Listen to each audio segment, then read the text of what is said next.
Esses dias não tinha um grupo de militar aí com tabela até para eliminar aí governador, senador, deputado, cada um com valor, uns 50, 100, eu não sei nem o que virou desse povo que foi entregue aí para a justiça, nunca mais vi dizer, mas olha, aqui ó, oportunidade aí ó, que os Estados Unidos está dando 140 milhões por informações do Maduro, o presidente lá da Venezuela.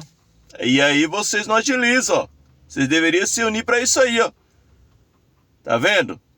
140 milhões é dinheiro. Vocês cobrando 50, 100 mil para tirar a vida de alguém. E aqui é só para dar informação de onde ele está, ó. Já curte, comenta, compartilha, segue, porque novidade atualizada é todos os dias aqui com Alex Rocha. Até a próxima. Vamos junto. Brasil soberano.